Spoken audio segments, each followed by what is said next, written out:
This program is brought to you by thepodcastfactory.com. Hey there, it's Michelle, and I want to help you to live an epic story lifestyle. So, I'd like for you to do me a favor. Go over to epicstorylifestyle.com/live life to grab a free copy of my Hacks for Living an Epic Story Lifestyle checklist. Thanks.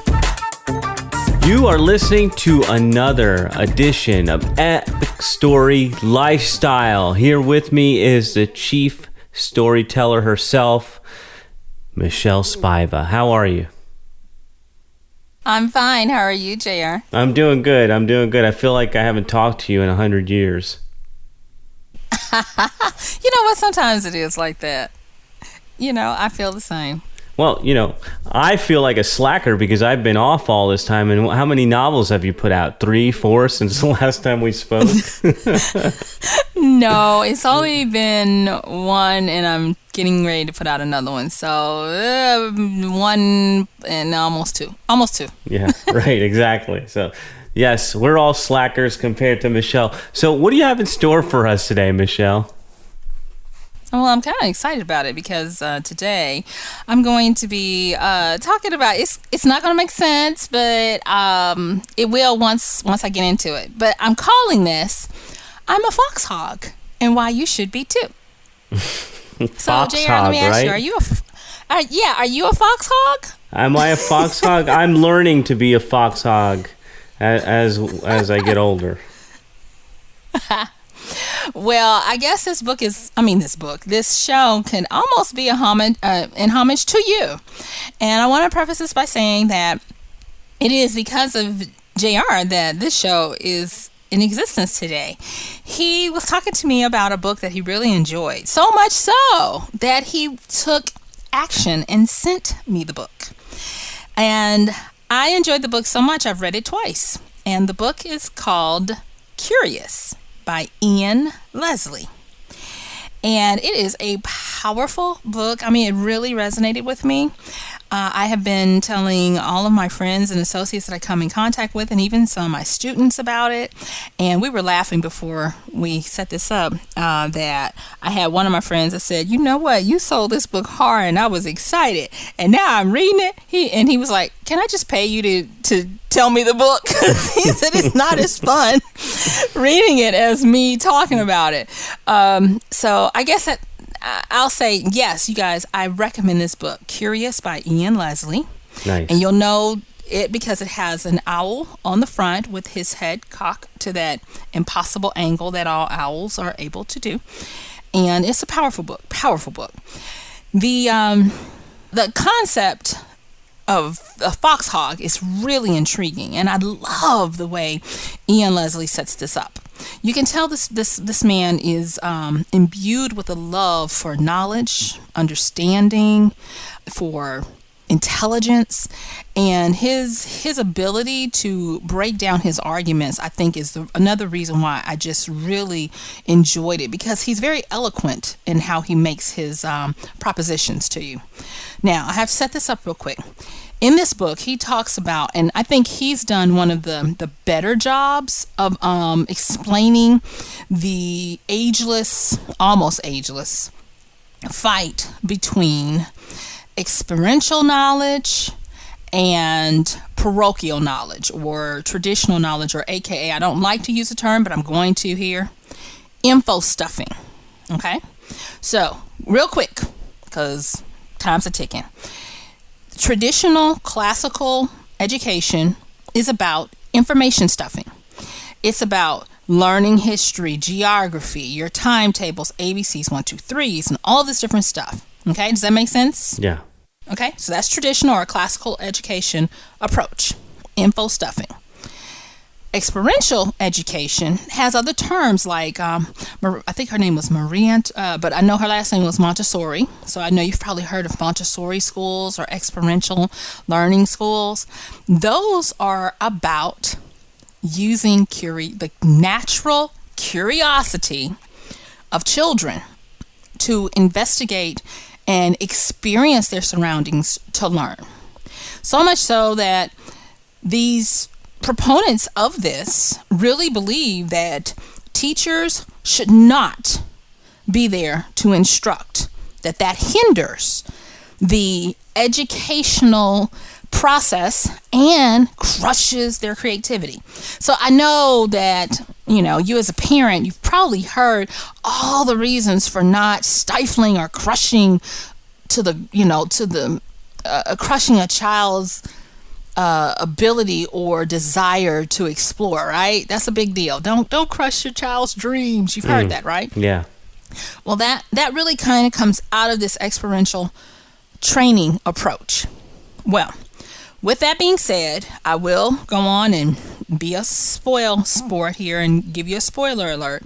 He is on and I don't want to say completely, because I do see where he has a fusion of the two, but he is on the side of traditional classical education. And as a student who came out of that, I actually have always agreed with that. The reason why I have agreed with that is because I know that little kids that are not watched get into trouble and you end up in ER rooms. Yes. They have great curiosity, but there is, and he even talks about it, and now just because I said it and it's not in my notes, it escapes me. Oh, Ian, I want to give you, do your book more justice. But he talks about the different types of curiosity. And in little kids, there's a curiosity. It's kind of like a de facto curiosity, but it's dangerous. That's what it is. Derisive. Thank you, memory. He talks about derisive curiosity. And what derisive curiosity is this that curiosity that's daring. Tell your kid, don't touch the stove, it's hot. Derisive curiosity says, is it really? Test it out and see. And so then the kid goes and touches it. Ow, Neosporin, and all this whole stuff. Didn't I tell you not to touch it? Yes. Why'd you touch it? I don't know. Well, next time, I'm going to tell you now, JR, next time your baby says, I don't know, say, it was a daggum derisive curiosity. And then so Ian goes on to give such a great example from a guy who talks about the time he and his brother found his father's revolver. Yeah. And how derisive curiosity got him. And then after that, because the guy goes on to have shot the gun. Thankfully, no one was hurt, but it scared the bejesus out of him. And so he gives all these statistics about how many fatalities and shooting accidents come from kids who are currently in schools as well as strong home environment. Don't touch this. This is dangerous programs. And the numbers keep going up because of this derisive curiosity. So why is all of that important? And all that I just said, it's important because to become a foxhog, you need to have both sides of this type of learning. So in today's society, there are a lot of people who are foxes, and there are a lot of people who he in the book calls hedgehogs. And no, I'm not talking about Sonic the Hedgehog, you guys. I'm just talking about a general non-game avatar hedgehog. So with a fox, and by the way, this is kind of like a classification. He doesn't take credit for it, but I can't remember the guy's name who did, so it's in the book. Okay, you guys get the book. Foxes are clever, right? And so foxes are clever in that they can find various ways to get out of a situation, right? That's what they're known for, being wily and clever. Whereas a hedgehog knows only one thing and knows it well, and that is to stick to the task. They have the blessed gift of being determined and concentrated and focused on that one thing that they do. They dig in, and they get that job done. So there are a lot of times when you have a person who is a fox and how they approach their lives, and then you have a person who is a hedgehog and how they approach their lives, or even their education or their implementation of what they do. He asks that we become a fusion of the two, to become a foxhog. Now, the best way to do this is to just borrow from him, and he gives a example of a capital T, an English lettered capital T. And what he says is, imagine that the vertical line at the top is the fox, and the vertical line going down from that horizontal line is the hedgehog. You want to become a T. The horizontal line that represents the fox represents general knowledge. So remember when we were talking about all that traditional stuff and info stuffing and all of that? He talks about the fact that the people that have traditionally had classical training where they have a lot of facts means that their database of knowledge, they have a database knowledge edge, meaning it makes them more clever, more fox-like. They have a larger repository of options to pull from to figure out how to get out of something or to figure out a solution. Is that tracking, JR? Because I want to make sure everybody's with me. Okay. All right. So that horizontal line means that you are a great generalist. That is why shows like Trivia Pursuit are so addictive and amazing. Think about how much we marvel at folks who just know a whole bunch of crap all over different subjects. You know, when you want to hang out with somebody, you want to, dating. I want a person who has a diversified knowledge of things. You know, being a fox is foxy.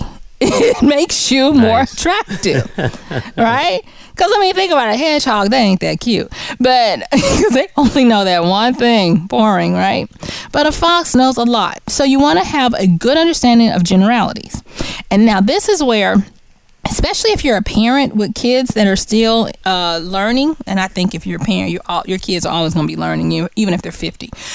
But if you want to really understand how to give them an edge, this is where I think he does a great job with this book. Now, he talks about how info stuffing doesn't appeal to a lot of people and they think that it crushes their spirits. But the one thing that you'll find is that the more info they do know, the better they do. And he gave examples of inner city kids and even by economic levels. He talked about middle class kids having more info stuffing in a larger database than poorer class kids. Has nothing to do with intelligence or even genius. It simply has to do with how large their database is. So if, in our terms, if you take a computer that has 256 gigs in its memory and you take a computer that has a terabyte of information in its in its memory, which one is going to be able to process and give you back more stuff? Right? So that was pure and simple what he was talking about that and why you need to be a fox. You need to have that general understanding. Now let's talk about our good old hedgehog real quick. And that is, the hedgehog goes deep. So that's where you get the experiential knowledge. You need to become fanatical about one or two things. Know a lot of stuff. And then specialize in a few things. He uses a wonderful example from the fictitious Mad Men advertising where he talks about Don Draper. He said, if you were to ask Don Draper who he was at his time, he'd say, I'm an ad man. But if Don Draper were living today and you ask him, he'd say, I'm a social media specialist. And the fun thing is this show, Don Draper was an ad man, but of course he knew a lot about a lot of stuff. Some of it he should have left alone, but that's what made him great. Then they even talk. Okay, you remember the guy, the movie, the baseball movie with Brad Pitt and Moneyball. Is it no? Moneyball. Yeah. So he talks about the guy that was based off of and how he is currently killing it as a political pundit. I mean, his stats are so on point, he is putting people to shame. And he talks about the fact that that's because he's a hedgehog. A foxhog. He loves statistics. He's even a specialist in baseball, but that is not what defines him. What defines him is his insatiable love for knowing a lot about a lot of stuff, and then the things that he specializes in, he knows way more than everybody else. So when he decided to look at doing political statistics, he was hitting it on the head and blowing everybody out of the water on this little blog. And so being a foxhog means that in today's society, you have got to be both wide and deep. You got to be a T. You have to understand the cleverness. So for you, dear listener, this is going to be my muse moment, if you would. And that is, I've said it before and I'll say it again. You can never go as high or as wide as you're willing to go deep. They are all dependent on each other. It's not enough to know a lot about a lot and not be a master of one thing. Vice versa. It's never good to be a myopic master of one thing and no earthly good for anything else. You got to find that balance. I don't know what that looks like for you. I'm just saying you got to find it where you know enough general stuff to be approachable and foxy. And you need to be able to specialize in something where you're able to just dig in and know what you know and be proud of both of them. So I'm going to say this. I'm a foxhog, and I think you should be too. So what do you think about that, JR? I think that I need to go back and read that book again. I pulled like one or two things out of it, and I'm like, this book is awesome. And then I hear you talk about it, and I'm like, this book is awesomer than I thought. I love it. I tell you, I read it twice. I love that book. Thank you so much for the book. I mean, there's so much other stuff. So much that you're going to be hearing me reference it and another book that I've been digging into a lot over the next few weeks that we're doing the show. So I'm really excited about it. But I'm going to tell you. Okay, so yeah, I've written almost 2 novels since we last talked and read these books, right? Yeah. So I will say, just having an approach of being a foxhog and how I'm writing my books is just, I'm so pleased, I'm giddy about what I'm producing now as a writer, as opposed to just even a few months ago, because of the fact that I don't have guilt about getting all this general knowledge like I used to. I guess you can tell the different peoples and things I like to talk about. I've always loved knowing a lot of trivial knowledge. But at the guilt and detriment of, Michelle, you should be studying your craft. You should be, focusing and becoming the best you can be in your, chosen profession. And now I'm so excited to embrace being a foxhog. I think I'm going to get somebody to draw me a mascot and make t-shirts for every day of the week to remind me I am a freaking foxhog,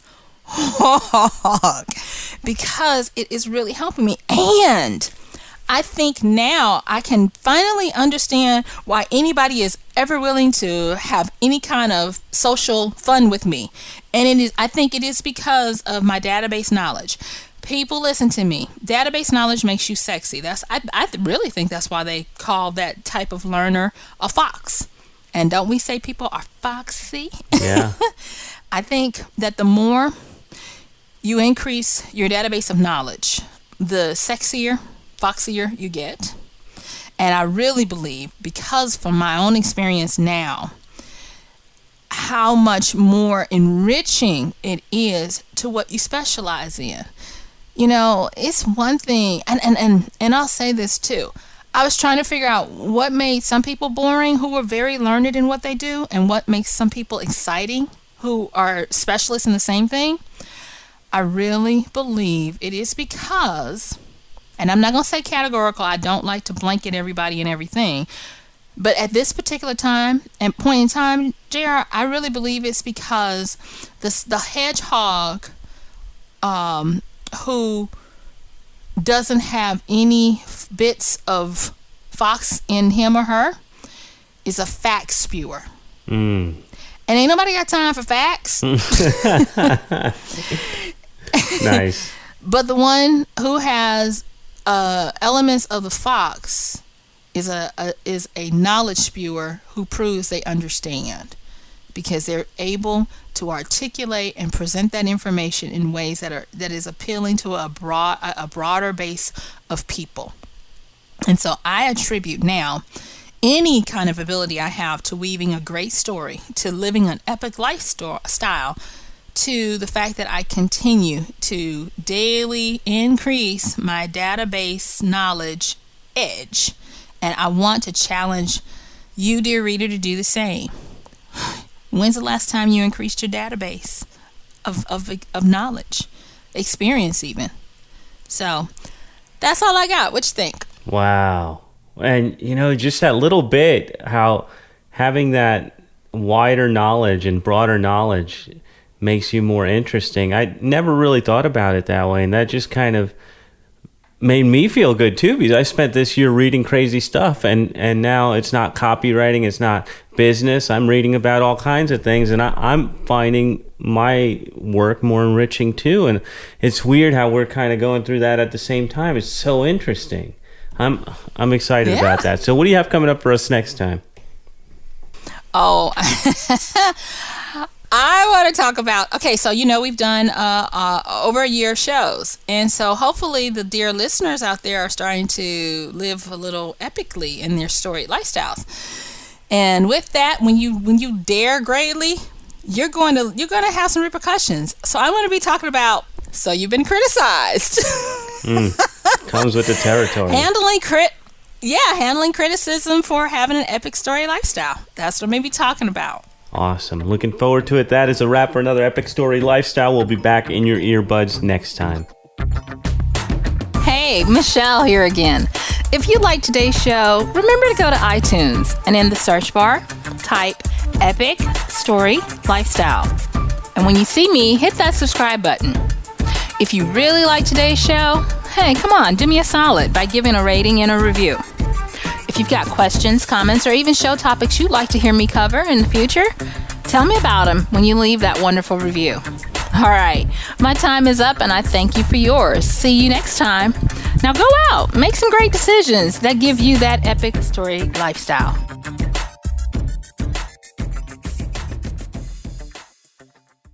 This is thepodcastfactory.com.